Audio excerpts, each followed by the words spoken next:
Mr. Homan, are you still targeting this 3,000 arrests a day a target, or how should we think about your capacity to arrest with these Look, new I resources? think the Department of Justice, 3,000 arrests, people say, what a ridiculous number. Do the math. We'd have to arrest 7,000 people every day for the remainder of this administration just to remove the people Joe Biden released in the country. 3,000, in my opinion, is not a target. It's not my target. But, everybody says 3,000 is a ridiculous, goal. I'll say, look at the numbers. We have to arrest more than twice many of that just to remove the people that Biden led, and that's not counting the 12, 15 million already here. So I don't think anybody's working on a goal of 3,000. I think I look at the numbers every day, and I think the men and women are doing a great job.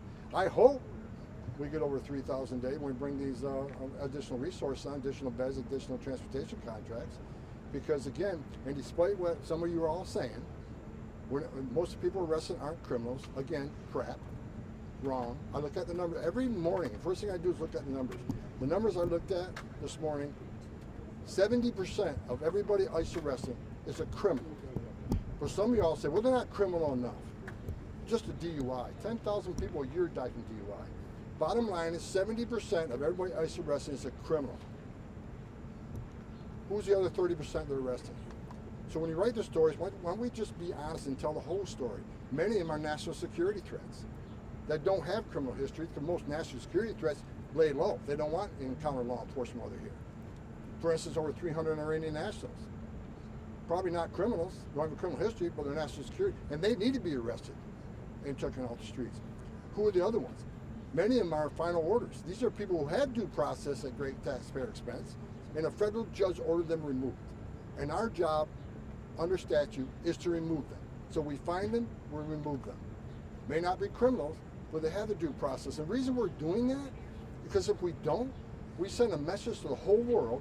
It's okay to cross the border illegally. It's a crime, but don't worry about it. Show up in court or not show up in court and get a final order removal from a federal judge, but don't worry about it. As long as you don't commit another crime, no one's looking for you. If that's the message we send to the whole world, you're never going to fix this issue. There are millions of people standing in line doing things the right way, taking their tests, doing their background investigation, paying their fees. They're sitting in the back seat. Well, we had 10.5 million illegal aliens come to the border, who a vast majority of them were asylum cheaters. You can call them asylum seekers all you want. I guess that's an accurate term. But look at the immigration court data. 9 out of 10 people claim asylum at the border end up with an order removal. They cheated the system ahead of thousands of people in the world who really do need our protection. They really do need asylum, protect them from the home government. They're sitting in the back seat. What the Trump administration is doing, we're enforcing laws enacted by Congress. President Trump's keeping his promise. And look at the crime rates already. Every public safety threat ICE takes off the street makes this country safer. Every national security threat we take off the street makes this country safer.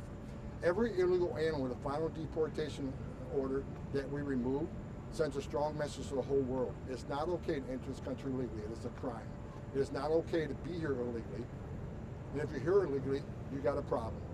You should be looking over your shoulder. It's not okay to be here illegally. Like it wouldn't be okay for me to be in any other country illegally.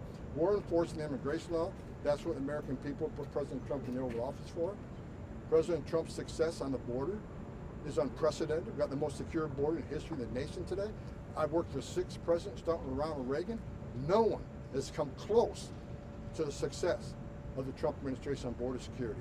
And I looked at the numbers this morning, again, over 300,000 repatriations since January when President Trump came in office.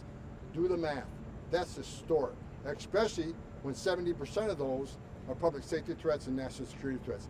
No one does it better than the man sitting in the White House here, Donald Trump, and I'm proud every day when I wake up. I'm proud to work for this president because he's making this country safe again every day, and you all see the numbers. Mr. Homan.